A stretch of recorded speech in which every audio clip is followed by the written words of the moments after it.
Bayangkan dua buah kapal menuju ke satu titik yang sama, sehingga mempunyai resiko bahaya tumbukan. Pada case ini, apa solusinya? Ya, betul. Solusinya adalah Collision Regulation atau COLREG. Untuk lengkapnya, COLREG itu disebut sebagai International Regulation for Preventing Collision at Sea. Dalam bahasa Indonesia, sebutannya adalah P2TL atau Peraturan Pencegahan Tumbukan di Laut.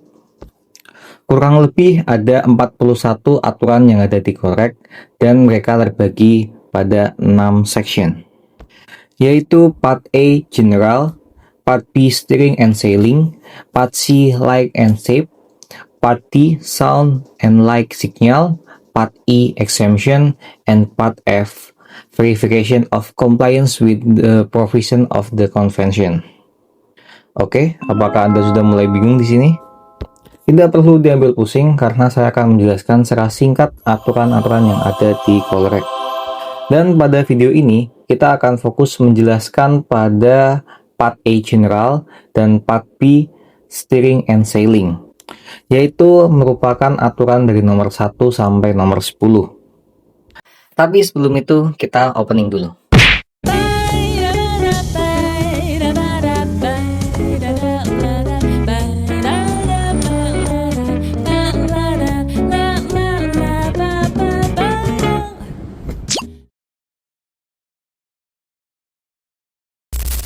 Kita mulai dulu dari pendahuluan. COLREG itu dianggap sebagai kitab yang sangat penting untuk navigasi. Dan itu betul. Semua aturan lalu lintas laut dijelaskan di dalamnya, secara universal dan wajib dipatuhi oleh setiap kapal di setiap lautan. Aturan di laut sebenarnya sudah ada sejak lama, namun pada tahun 1972 melalui konvensi IMO atau International Maritime Organization, aturan ini distandarisasi secara global dengan nama COLREG 1972. Tujuan COLREG ini tuh sederhana, yaitu untuk mencegah tumbukan di laut. Aturan ini menciptakan bahasa komunikasi yang seragam, memastikan setiap kapal tahu apa yang diharapkan dari kapal lain, dimanapun dan kapanpun mereka berlayar. Manfaatnya pun juga jelas, untuk meningkatkan keselamatan jiwa dan melindungi kargo serta memastikan kelancaran pada dunia pelayaran. Oke, kita lanjut saja ke topik yang pertama, Part A General. Aturan 1, yaitu adalah Application. Application atau pemberlakuan, aturan ini berlaku untuk semua kapal di laut lepas dan di perairan yang terhubung dengannya. Artinya, baik Anda di Samudra Pasifik atau di muara sungai, aturan ini tak berlaku. Kita lanjut ke aturan nomor 2, yaitu Responsibility atau tanggung jawab. Aturan ini adalah aturan yang terpenting, karena tidak ada aturan yang membebaskan seorang master, owner, atau awak kapal dari tanggung jawab.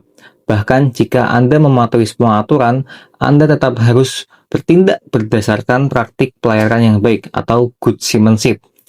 Dan Anda diharapkan untuk memastikan semua bahaya navigasi, bahaya tumbukan, hingga kemungkinan kecil apapun untuk dapat menghindarinya. Kita lanjut ke aturan nomor 3, yaitu General Definition atau definisi umum. Aturan ini mendefinisikan seperti arti kapal, kapal tenaga, kapal layar, kapal yang sedang menangkap ikan, pesawat tengah laut, dan lain-lain. Bisa kalian cek di layar. Singkatnya, dengan memahami definisi-definisi ini adalah langkah pertama untuk mengaplikasikan semua aturan berikutnya. Oke, kita lanjut ke Part B, Steering and Sailing, Section 1, Conduct of Vessel in Any Condition of Visibility. Section 1 mencakupi aturan 4 hingga aturan nomor 10. Kita mulai ke aturan nomor 4. Aturan 4 adalah Application, menyatakan bahwa aturan di bagian ini berlaku dalam kondisi jarak pandang apapun, maupun itu hujan, maupun itu hari yang cerah, maupun itu malam, maupun itu siang, maupun itu kabut.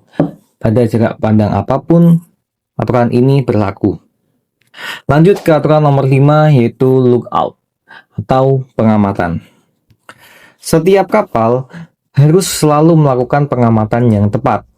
Ini bukan hanya melihat ke arah luar jendela, tapi pengamatan yang tepat mencakup penglihatan, pendengaran, dan menggunakan semua sarana yang tersedia seperti ECDIS, radar, AIS, dan lain-lain untuk dapat membantu penilaian semua situasi dan bahaya tubuhkan.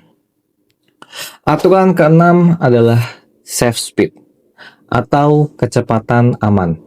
Setiap kapal harus berlayar dengan kecepatan yang aman.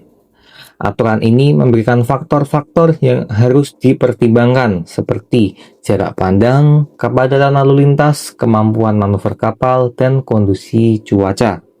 Sehingga dapat kita simpulkan bahwa kecepatan aman atau safe speed setiap kapal itu dapat berbeda-beda tergantung dari faktor-faktor tadi. Dan juga tetap ingat untuk selalu mematuhi aturan pada setiap area navigasi.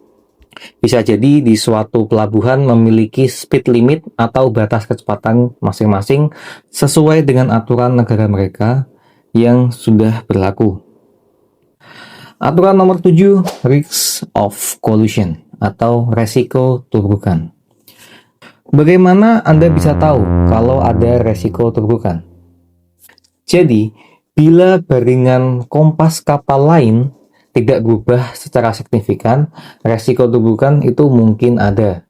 Di peringatan keras, jangan membuat asumsi berdasarkan informasi yang sangat minim, terutama informasi radar yang minim atau selalu lakukan pengamatan yang sistematis.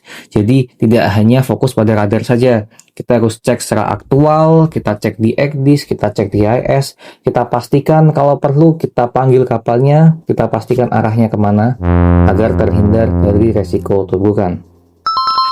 Kita lanjut ke aturan nomor 8 yaitu Action to Avoid Collision atau tindakan untuk menghindari tubrukan. Tindakan yang Anda ambil harus positif, tepat waktu, dan besar. Besar yang dimaksud adalah besar perubahan haluan sehingga kapal lain itu bisa tahu kalau Anda sedang berubah haluan atau sedang melakukan action giveaway vessel. Karena jika Anda merubah haluan sedikit demi sedikit, bisa jadi kapal lain itu tidak notice kalau kita mau merubah haluan. Oleh karena itu, baiknya kita merubah haluan cukup besar hingga terlihat oleh kapal lain apa maksud kita. Kita lanjut ke aturan nomor 9, yaitu narrow channel atau alur pelayaran sempit. Jika Anda berada di alur pelayaran sempit, Anda harus berlayar sedekat mungkin dengan batas luar alur di sisi kanan.